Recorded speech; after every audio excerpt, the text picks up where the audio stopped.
welcome back to another video. And today, if you guys can see over my right arm, we have some baits lying out. But before we get into those, kind of gonna introduce the topic of today's video, and it's gonna be kind of a recap of 2019, what worked for me, what didn't work for me, what I hope to do in 2019, what my goals are for 2020, and how I'm going to take what I learned in 2019 and put it in play for 2020. So, I'm going to go over these baits because these are my top baits that worked for me the best in 2020, and I'm going to tell you guys pretty much how I fished them and how they really worked out for me and how I feel like they helped me become a better fisherman. Y'all need to stay tuned. So, the first bait. So I got 3 kind of like hard baits and like 3 soft baits for my top baits. Now I'm going to go through hard baits first, and starting in the early spring and kind of later fall, mid-fall to late fall, and early spring to mid-spring, this is the bait I'm pretty much going to have tied on. In fact, I have a smaller one in red tied on my main pole over there. Actually on my cranking pole. But it is a lipless crankbait. So that right there. Have to focus on that. There we go. That is a Strike King red-eye shad, if you guys can listen to it.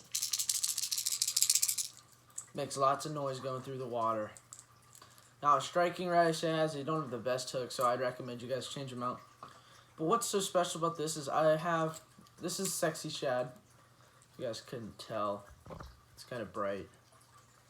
That is Sexy Shad right there. And this is a half-ounce size. Now I have a 1/4 ounce on. I have a 1/4 ounce in Chili Crawl, which is pretty much just a red. It's crawl color of this because early spring you're gonna want to fish crawl colors because crawl colors, in my opinion, and in my area, work the best in early spring. Because that's when the crawfish spawn is, or one of them, because they also spawn in the fall. But I'm going to fish this Sexy Shad 1 in the fall because that's when the shad are starting to spawn and they're starting to die off. Stuff like that. So in the spring, kind of just going to, you can fish these many ways. You can rip them through grass, you can yo-yo them, which is where you pull up on it. The thing is going to flutter as it sinks. It's going to have like a little bit of a nosedive. And then you're going to rip it up, it's going to sink, and usually bass will nail it up on that fall. So, that's my first hard bait. The next is a combination. I use this year-round. Well, not year-round, but pretty much about mid-spring to the end of, to about mid-fall, and that is a swim jig. This is Sasquatch Jig's flipping jig, but it's actually skip and flipping jig. You can use it for both, but I use it as a swim jig because they do not have a swim jig out yet.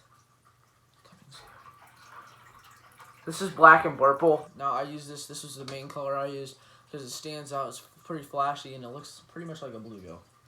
Now the other bait I would use is the chatterbait because it's pretty much the same thing. I put them under the same category because it is literally the same thing as that. It's just there's a big piece of metal on this bait fish's forehead. Now, I use this primarily in pre-spawn and spawn. You guys saw those videos early in the spring last year. And I fished this over grass because it comes through grass a lot better than that chatterbait because if any grass gets caught on that blade, it's just a pain in the butt. You have to reel it in and change it out.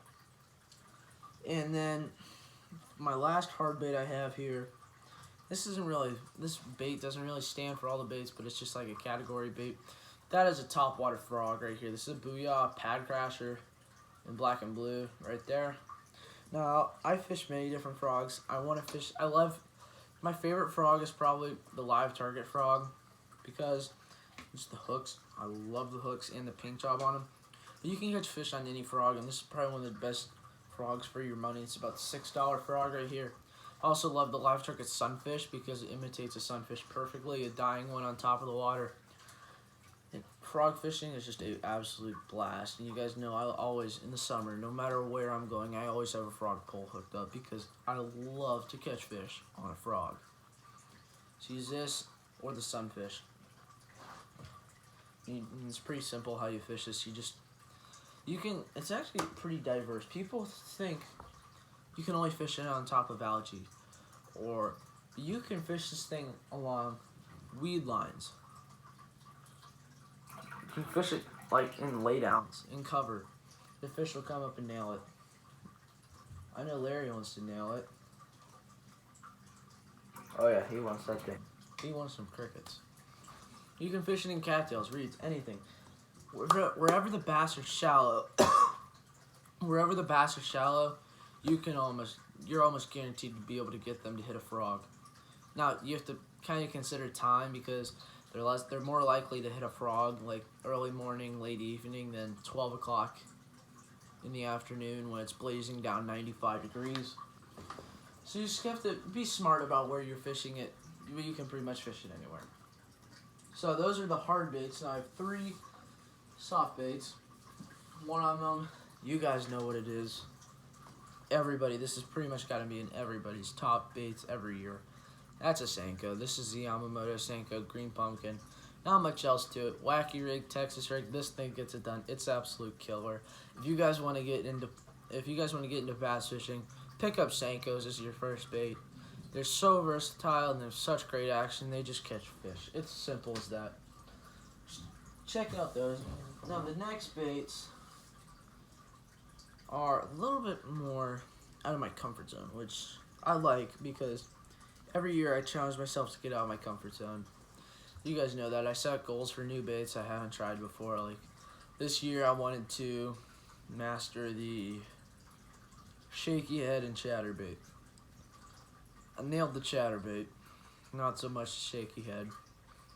2 years ago was the swim jig. I love them now.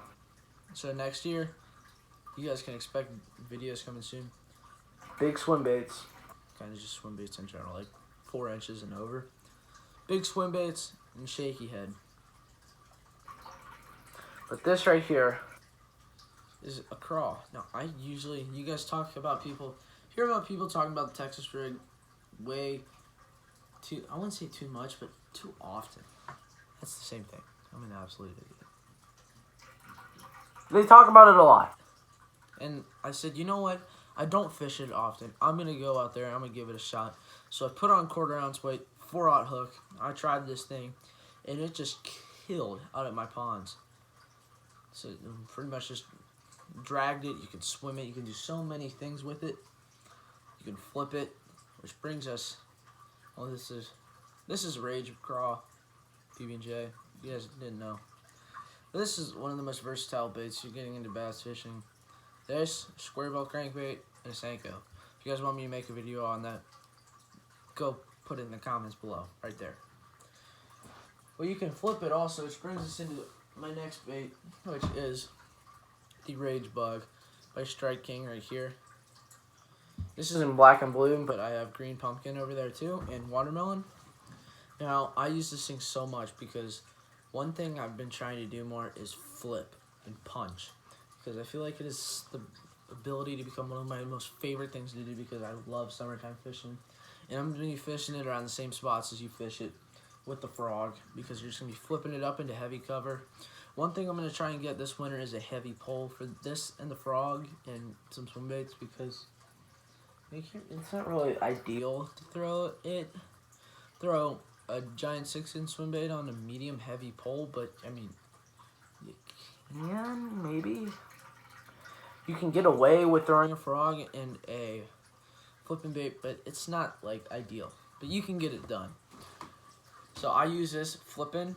I also use it as just on a Texas rig in the winter because it's got so many appendages.